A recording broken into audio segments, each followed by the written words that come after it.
Immortality has long fascinated us humans. Numerous people have searched for the secret of living forever for centuries, but it seems like we've been beaten to it by our animal friends, to an extent at least. Today, we will be looking at 10 animals that can live after death. Make sure you stay tuned for number 1, as this creature just might be immortal. Number 10, factorial cockroaches. It shouldn't come as a surprise that these tiny little bugs would make this list. Cockroaches are infamous for their tenacity and are often cited as the most likely survivors of a nuclear war.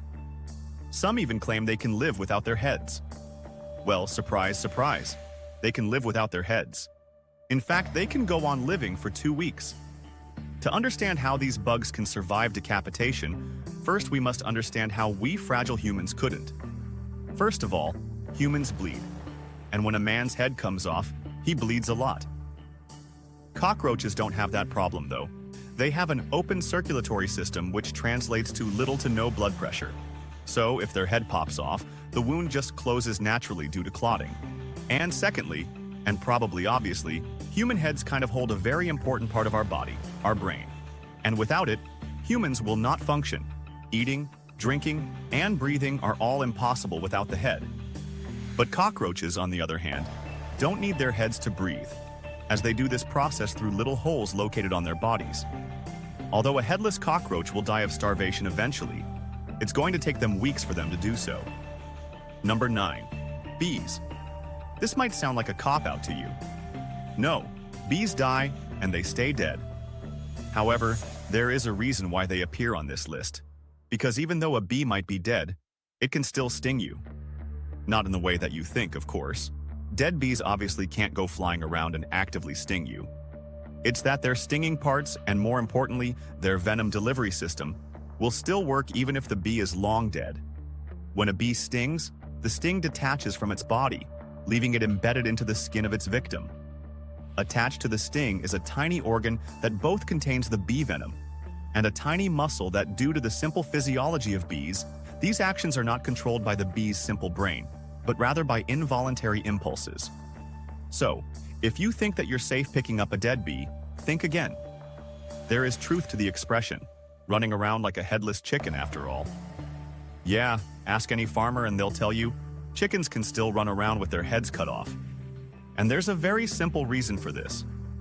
And it's not because chickens are zombies. No, the reason is, believe it or not, human error. This error happens to be a butcher's error, to be more specific. You see, a chicken's central nervous system is very different from us humans. Some basic bodily functions are controlled not by the brain itself, but by certain parts of the brain stem. So, what does this all mean? Well, the butcher chops a chicken's head too high. Most of the time, it's just the forebrain of the chicken that comes off with its head, leaving the brainstem and the cerebellum quite intact. In fact, if the butcher also misses the jugular, not only will the chicken continue to move, it sometimes can still breathe. Of course, it eventually starves to death. But there is one special case that a chicken survived 18 whole months without its head. Number 7. The octopus. I'm pretty sure that you've seen videos online where an octopus, after being chopped up, continues to move. In fact, in certain Asian countries, eating fresh octopus is a deadly delicacy. It's not really the octopus that survives after being chopped up, but rather 8 wily arms that continue to move about. And it's these 8 arms that usually get stuck in someone's throat, resulting into a very bad day. The reason why octopus's arms maintain mobility even after being chopped off is quite fascinating. It's because their central nervous system is quite unique. You see, most of an octopus nerve cells, 2 out of 3 of them in fact, can be found not in the brain where you would expect them to be, but rather in its tentacles. And these arms can continue reacting to stimuli even if they are no longer connected to the main brain. In fact, they remain responsive even after the octopus has been long dead and the arm suffered.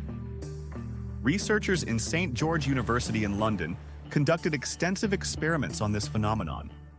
After the animals were euthanized, their arms were removed and kept in chilled seawater for up to an hour until they were ready for experimentation.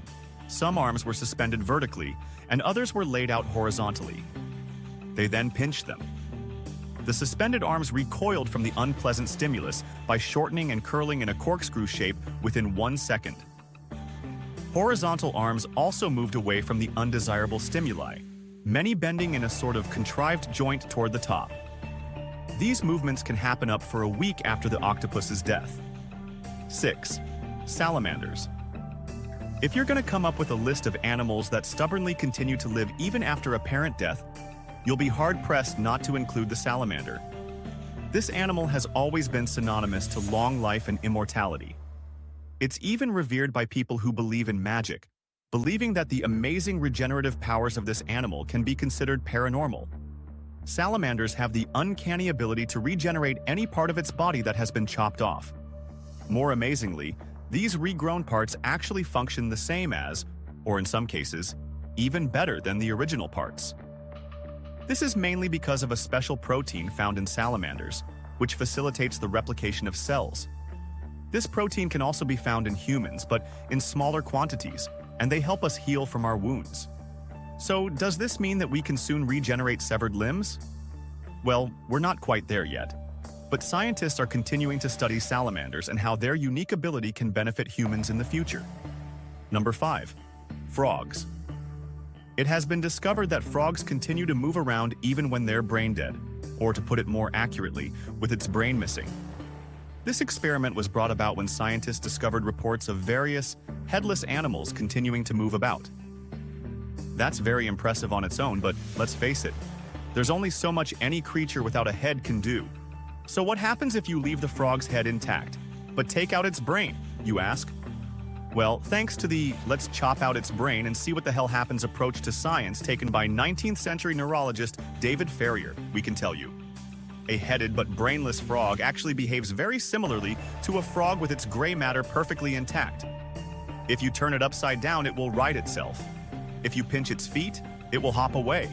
If you put it in water, it will swim to the side and climb out. And perhaps most disturbing of all, it'll even croak contentedly if you stroke its back.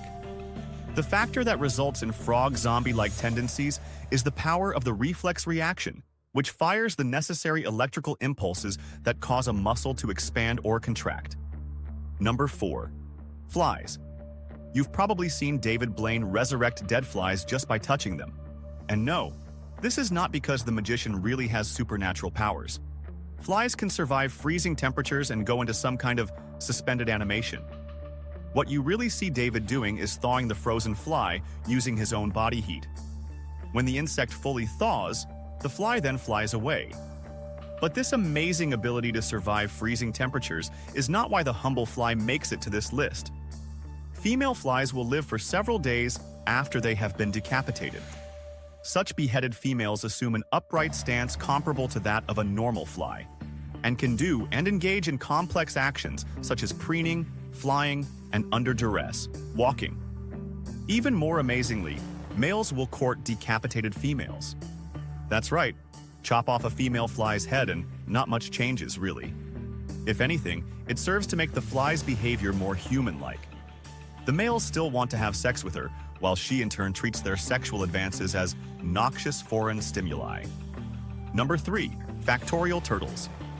The hearts of fish, reptiles, birds, and mammals alike have their own pacemaker cells that take over when the signals from the brainstem are not coming through for some reason, which ensures that the heart still functions for a while, even when the brain does not. Now the turtle takes the term "for a while" to a whole new level. And this is because, from their heart's viewpoint, being cut off from the oxygen and nutrients usually supplied by the blood is just a normal day at the office, because these animals can dive for a long time.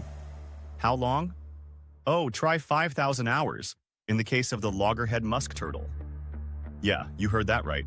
That was a 5 followed by 3 zeros, and they survive that long by what oxygen they can take up from the water via their skin, throat, and butt end, as well as their body's amazing potential for producing energy without oxygen.